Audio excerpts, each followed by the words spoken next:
আসসালামু আলাইকুম। কেমন আছেন সবাই? আশা করি সবাই ভালো আছেন, সুস্থ আছেন। আপনাদের দোয়ায় আল্লাহ তাআলার অশেষ রহমতে আমরা বাড়িতে সবাই ভালো আছি এবং সুস্থ আছি। প্রতিদিনকার মতো আরেকটি নতুন ব্লগ নিয়ে আসলাম। আমি পাপিয়া, আশা করি সঙ্গেই থাকবেন। আজকের ব্লগটা আমি সকালবেলা রান্নাঘর থেকেই শুরু করলাম। সকালবেলা খিচুড়ি রান্না করব আজকে, এই জন্য পেঁয়াজ, রসুন, মরিচ এগুলা ছুলছি, আর চাল ডাল 2 রকমের ডাল আর চাল মিশিয়ে রাখছি। তো ভাবছি যে ক্যামেরাটা অন করি, সকাল থেকেই শুরু করে, তাহলে সারাদিন একটু একটু করে কিন্তু ব্লগ হয়ে যায়। আজকে হইলো আকাশের অবস্থা বেশি একটা ভালো না, রোদ তো সকাল থেকে দেখেই নাই, মেঘলা মেঘলা আকাশ আর বাতাস হচ্ছে, মানে ঠান্ডা ঠান্ডা পরিবেশই মনে হচ্ছে। তারপরে একটু পরে রোদ বের হলে তো তাহলে পরে অনেক গরম হবে, কিন্তু এখনকার এই সকালবেলার পরিবেশটা খুবই ভালো লাগছে। তো এরকম পরিবেশ আমার কাছে ভালো লাগে, বেশি ঠান্ডাও হবে না গরমও হবে না। সকাল থেকে উঠে দেখছি যে কাশি হচ্ছে খালি। তো ঠিক আছে, আমি রান্না শুরু করি। চালটা ধুয়ে নিই ভালো করে, আর প্রেশার কুকারে খিচুড়ি রান্না করব। তাড়াতাড়িও হয় আবার মজাও লাগে। খিচুড়ির সঙ্গে হবে ডিম ভাজি আর মাছ ভর্তা। তো চলুন কথা না বাড়িয়ে কাজ শুরু করে দিই, কারণ তাহিদের স্কুলে টিফিন নিয়ে যাইতে হবে, আবার এদিকে দেরি হয়ে যাবে। এই জায়গাতে আমি 2 রকমের ডাল আর চাল মিশিয়ে রাখছি। মসুরের ডাল দিছি কিছু, আর কালাইয়ের ডাল দিছি, মাসকলাইয়ের ডাল। যেহেতু সকালবেলা অল্প করেই খিচুড়ি রান্না করব, এই জন্য এখানে ½ কেজি চাল নিছি। এখানে চালটা ভালো করে ধুয়ে নিব। অনেকেই কিন্তু খিচুড়ি ভাত রান্না করে চাল ধোয় না, কিন্তু আমার কাছে কেমন যেন লাগে, চাল না ধুইলে মনে হয় যে চালের সাথে নোংরা ওটা খেয়ে ফেলবো। তো চালটা আমি ভালো করে একটা ধোয়া দিয়ে নিই। আর এই জায়গাতে কিছু পেঁয়াজ, রসুন আর মরিচ কেটে নিয়েছি, এগুলা খিচুড়ি ভাতের মধ্যে দিব। একটু পেঁয়াজ রসুন একটু কমই দিই, আসলে আগে অনেক বেশি বেশি দিতাম, তো বেশি বেশি দিলেও কিন্তু মজা লাগে না, এই জন্য পরিমাণ মতো কাটছি, যেটুকু লাগবে ততটুকুই কাটছি। যা যা দেওয়া লাগে সব কিছু দিয়ে খিচুড়ি ভাতটা আমি সুন্দর করে মাখায়ে পরিমাণ মতো পানি দিয়ে আমি প্রেসার কুকারে বসিয়ে দিছি।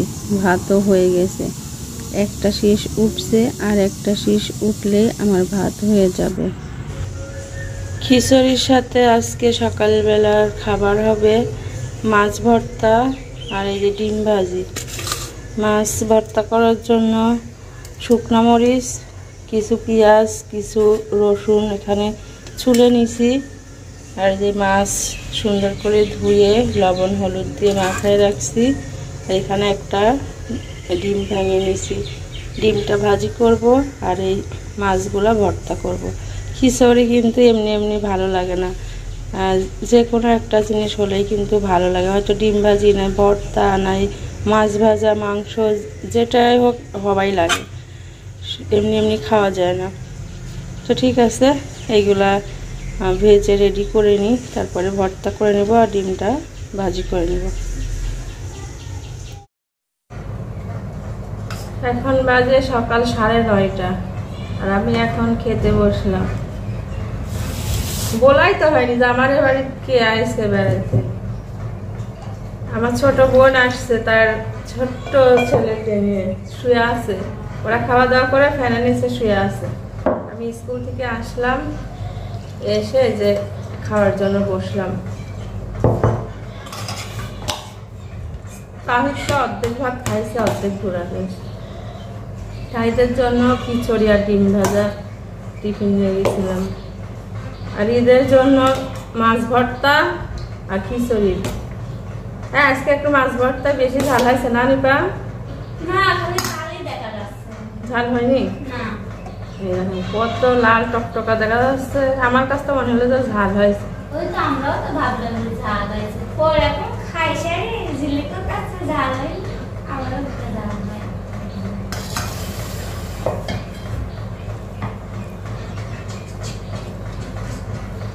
নিপা কালকে সন্ধ্যায় আইছে বেড়াইতে।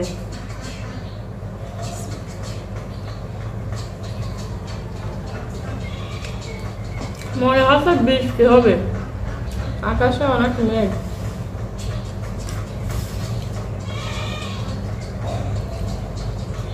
ভর্তা তো ভালোই লাগছে খিচুড়ি দিয়ে।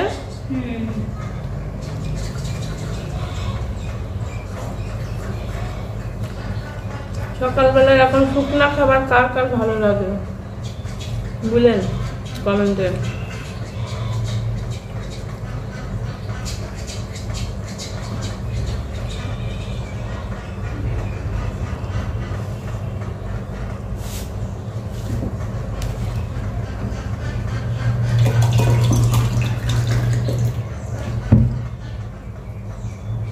টাকা খেলছে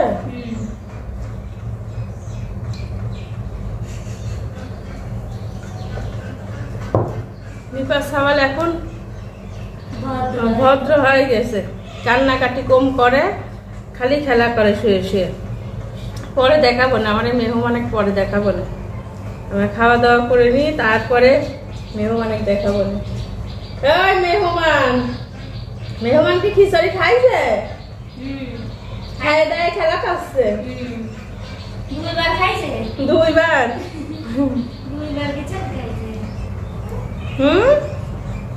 আমার করতেছে কথায় সারা যাচ্ছে।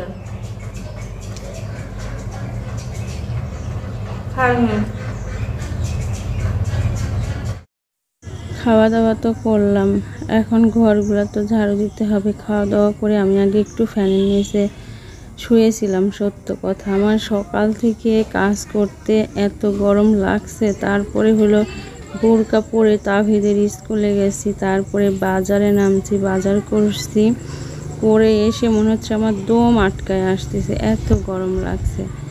পরে আসে ভাত খাইয়ে একটু ফ্যানের নিচে বসে বাবুর সঙ্গে একটু কথাবার্তা বললাম। ও কথা এখন শোনে খুব ভালো, কথা বললে হাসে, তাকায়, কি সুন্দর পা হাত পা নড়ায়, খুব ভালো লাগে। আস্তে আস্তে বড় হচ্ছে না, দেখতে দেখতে 3 মাস বয়স হয়ে গেল। বাড়িতে কেউ আসলে আমার খুবই ভালো লাগে। তো বাড়িতে মা নাই, আব্বা নাই, এক জায়গায় গিয়েছে। তো এই জন্য নিপা আবার আমাদের বাড়িতে আসছে। কালকে সন্ধ্যার একটু আগ দিয়ে মা এসে রেখে গেছে। ওই আবার মনে হয় কয়েকদিন থাকবে, তারপরে আবার চলে যাবে। তারপরে ওর বাবুর দাদির বাড়ির মানুষজন সব ডাকতেছে, কখন আবার শুনবেন যে নিপা চলে গেছে শ্বশুর বাড়িতে। এখন হলো বাবু একটু বড় হয়ে গেছে, ঝরঝরা হয়ে গেছে, এখন আর রাখতে চাচ্ছে না, বলছে বাড়ির মানুষ বাড়িতে চলে আসো, তাই বলতেছে। তো কখন আবার চলে যায়, তো কয়েকদিন থাকবে আমাদের এখানে। আর আমাদের এখানে বাবুটা থাকলে না আমাদের বাড়িটাও মানে গমগমা থাকে, মানুষজন থাকে। ছোট মানুষ যে বাড়িতে আছে সে বাড়িতে কিন্তু আনন্দ হয়, মজা লাগে সেই বাড়িতে থাকতে। তো এখন হলো বাবু ঘুম আসছে, মা হইলো ফোন দিছে, নিপা কথা বলতেছে, আমি কথা বললাম, তারপর নিপার হাতে ফোন ধরাই দিয়ে আমি কাজ করতেছি। আসলে আমার তো সময়ের সঙ্গে কাজ করতে হয়, ওর আব্বু আবার খেতে আসবে, আমার এদিকে কাজকামগুলো সেরে আবার দুপুরে রান্না করতে যেতে হবে। তো আজকে হলো দুপুরবেলা মাছই রান্না করব, কারণ হলো নিপার হচ্ছে ওই মানে সিজারের পরে পাইলসের অসুখ হয়েছে, এই জন্য কোনো মাংস টাংস খাওয়া যাবে, গরুর গোশত খাওয়া যাবে না। তো বলছে যে আমি ওকে আমাদের বাড়ির পাশে থেকে একটা গাছ আনতো ওষুধ নিয়ে খাওয়াইছি। তো ওই ওষুধটা যে কয়েকদিন খাবে সেই কয়েকদিন কোনো আমিষ জাতীয় খাবার খাবে না, নিরামিষ খাবে। তো এই জন্য খাইনি। তো 4-5 দিন হয়ে গেছে, এখন হচ্ছে মাছের তরকারিটা খাইতে পারবে। তো এই জন্য মাছই রান্না করছি, আর 2-1 দিন পরে গোশ রান্না করে খাওয়াবো, তাও গরুর গোশ না, এমনি হলো মুরগির গোশ, কবুতরের গোশ, এগুলা খাওয়ানো যাবে। গরুর গোশ খাইতে হয় না, গরুর গোশ খাইলে ওই অসুখটা আরও বেশি বাড়ে, ওটা আরও অসুস্থ হয়ে যাবে, নিষেধ করে দিছে। তো এখন হচ্ছে আমি দুপুরে রান্না করতেছি, আজকে বড় মাছই রান্না করছি, হচ্ছে কচু বেগুন দিয়ে মাছ রান্না করছি। আসলে সবারই ঠান্ডা লাগছে, সবাই অসুস্থ, তারপরেও এই বছরে আমরা কচুর তরকারিটা খাওয়াই হয়নি, তো ভাবলাম যে আজকে কচুই রান্না করি। কচুর তরকারি খেতে আমার খুব ভালো লাগে, তো কচু বেগুন আলু দিয়ে রান্না করবো। আর সকালে যে মাছ ভর্তা করছি সেটা আছে, তারপরে খিচুড়ি ভাত আছে। দুপুরে শুধু এখন মাছের তরকারি হবে, আর কিছু হবে না। রান্না করতে আসতেও দেরি হয়ে গেছে। আসলে মানুষজন আসলে না এই কাজ ও কাজ করতে দেরি হয়ে যায়। তারপরে যে বাবুকে গোসল করানো, ওইগুলো তো নেপা গোসল করাইতে পারে না, ওই গোসল টোসল করানো, বাড়ির কাজ কাম সারতে সারতে 12টা বেজে গেছে। তো এখন এই জন্য শুধু মাছের তরকারি রান্না করছি আর ভাত রান্না করছি, এটাই দুপুরে খাওয়া হবে আমাদের। মাছগুলো আমি ভালো করে কড়া করে ভেজে নিচ্ছি, আর মাছ ভাজা হয়ে গেলে তরকারিটা রান্না করব। আর ওদিকে ভাত হয়ে গেছে, ভাতটা এমনি দমে রাখা হয়েছে। ভাতটাও গামলায় বেড়ে দেব, কারণ একটু ঠান্ডা হতে হবে। তো এখন প্রায় রান্না শেষ। আমার বেগুন কচু সুন্দর করে কষায় নিছি, আর খুব সুন্দর গলেও গেছে।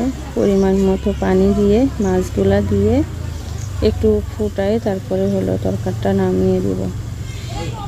তরকারির কালারটা কিন্তু খুব সুন্দর আসছে। তো আমি যখন ভয়েস দিই তখন কারেন্ট ছিল না, বাহিরে বসেই আমি ভয়েস দিছি। ওই কারেন্ট না থাকলে বুঝে নিত, গ্রামের মানুষরা সবাই কিন্তু বাইরে বসে থাকে, বাইরে হাঁটাহাঁটি করে। আমাদের বাড়ির সাথেই হইলো রাস্তা, সব সময় গাড়ি ঘোড়া যায়, মানে ব্যাক সাউন্ডগুলা অবশ্যই ফোনে আসে। যখনই কথা বলি ওই বাইরের সাউন্ডগুলাই আগে আসে। তো যেহেতু কারেন্ট নাই, সবাই বাইরে বসে আছে, আমিও বাইরে বসে থেকে ভিডিওটা এডিট করলাম। আসলে এডিট করার সময় কারেন্ট না থাকলেও হয়, আর যখন আমরা আপলোড করি সেই সময় কারেন্টের প্রয়োজন হয়। তো ভাবলাম যে কারেন্ট আসতে আসতে আমার ভিডিওটা কিন্তু সুন্দর করে এডিট করা হয়ে যাবে, এই জন্য বাহিরে বসেই ভয়েস দিছি আর ভিডিওটা এডিট করে নিলাম। তো পরিমাণ মতো পানি দিয়ে দিলাম, আর মাছগুলাও দিয়ে দিলাম। তরকারির কালারটা কিন্তু খুব সুন্দর আসছে। তো এখন ঢাকনা দিয়ে ঢেকে সুন্দর করে ফুটিয়ে নিব তরকারিটা, একটু ঝোলটা শুকাইলে নামাই দেব। আরে আয়, অত সাদা দেখবি নাকি রা? আরে ওরা তো শাস্তি মন যাচ্ছে কি লিপস্টিক? আরে ম্যাজেন্টি কালার, ওই যে বিদেশি লিপস্টিক পয়সে গেছে। লিপস্টিক ছোট লাগছে, কিরকম একটা গন্ধ লাগে। দুধ তলাছে না, ঠিক কাজ করেছে, ঠিক কাজ করেছে। এই গন্ধটা আমার ভালো লাগে না এখন আর, এই জন্যই করছি যে নষ্ট হয়ে গেছে। এই দেখেন আমার মেহমান আসলে এখন ছাদে যাচ্ছি।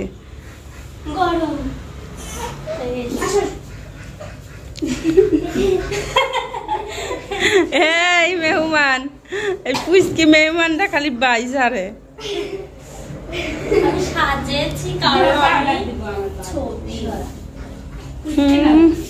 কয়েকদিন অসুখে ছবি টবি কোন গেছিল, ছবি ওরা ফোনও হাতে নেয় না, ছবিও দেখে না, কিছুই না। দেখেছ শরীর ভালো হয়েছে আর মন একেবারে ফুরফুরা হয়ে গেছে, আর ছবি ওঠার জন্য আবার পাগলামো শুরু করেছে। চলো, তোমার খালা করে গেল, আসো। গরম তো, ফ্যান অফ না। ভাত খাইছ স্কুল থেকে আসি? হ্যাঁ, কি খাইছ? খিচুড়ি ভাত, তরকারি দিয়ে খাও না? এই দেখো আমার দুষ্ট কবিতার গুলি দাঁড়া আমার জন্য অপেক্ষা করছে। একটুও পানি নাই, একটুও পানি নাই। আর তোমরা দুই ভাই কি করো? খেলা করো? মা খেলা করছে। পানি দাও তো, পানি দাও। নারীর ভিতরে একটু পানি নাই। এদিক খালা আসছে, দরজা আটকা দিয়ে আয়।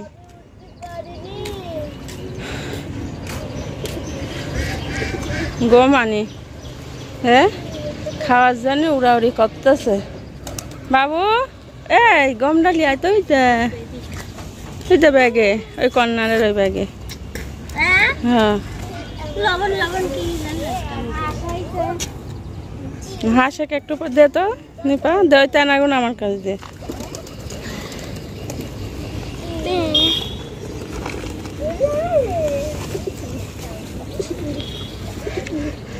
তোরা কলাম যে ঘর থাকলে কটা কবিতর লিয়ে যায় পোশেক গা, আবার সেদিন নিল কইছি যে ঘর থাকলে পরে কবিতর লিয়ে যাও, 2-4টি লিয়ে যায় সারি পোষগা, তাহলে গেল না কয় খালা ঘর বানা সারি মানে ঘর নাই কারোর। আমি এমনি দিতাম, এমনি 2-4টি করে করে কুমা দিতাম। হ্যাঁ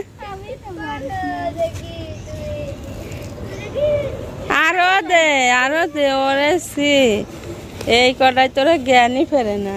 কোয়াছিলি ওই কটা খাবারে হয়।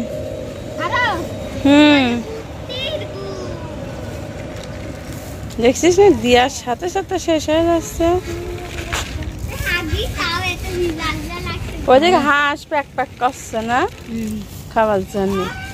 বিকেল টাইমটা হয় আর খাবার জন্য আমাকে একেবারে সব পাগল বানা দেয়। এবার হয়েছে থাক, এবার হবে না। দেও আপুর কাছে, দেও আপুর কাছে, দেও কানতেছে। তুমি আবার একটু পরে নাও। হ্যাঁ তাইদের নাকে দেখে কালি হয়েছে, তোর নাকে কালি আছে, নাকে কালি আছে। দেখি কতবার হয়েছে, একটু বাবুক দেখি এদিক ঘুরাও তো। এই যে বাবা কি আইছে, তাকাও তাকাও। ওর তার ভাইয়া মারেছে না, মারানি। দেখে তাইদের কানে নাকের সাথে, নাকের মাথার সাথে কালি।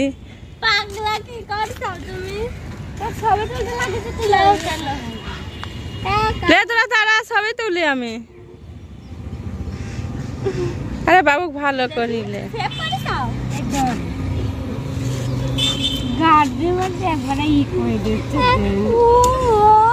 ঠিক করেছে, চুল চাপি ধরে রাখেছে। ওরও ভয় আছে, জানে যে যদি আমাকে ফেলা দেয় চুল টানি ধরে রাখি।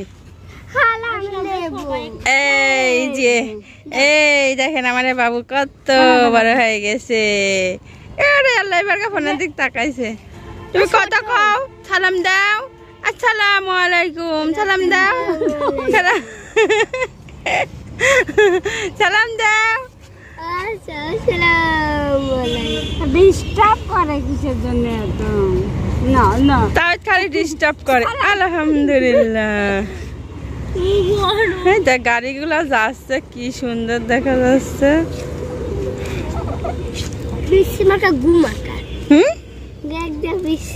বিচ্ছিরি দেখা যাচ্ছে, ভালো।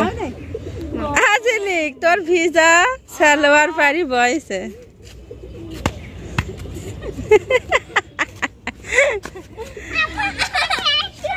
অন্যায়টা তুমি করিসাও। ওর ধোয়া সালোয়ার ভিজা শুকাই নিকো, ওই সালোয়ার পারি বয়সে। আল্লাহ কবিতার গুলা দেখ উড়ি কোন কোন চলে গেল। ওই দেখো সব চলে গেল। দুই ভাই পারি বয়সে। আসো নিচে যাই, চলো। আচ্ছা লাড়ি দাও তুলি, অল্প ভিজা আছে। আমি দেব না।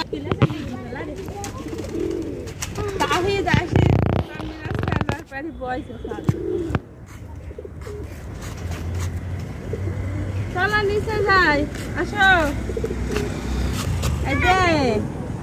এই দেখ আমার বাবু কত বড় হয়ে গেছে। আর কদিন পরে বাবু হাঁটি বেড়াবে। কবিতা কি করে ভয় দেখাচ্ছে? কিরে তাহিদ, তোর ভিতরে ভাই কবিতা ধরতেছে?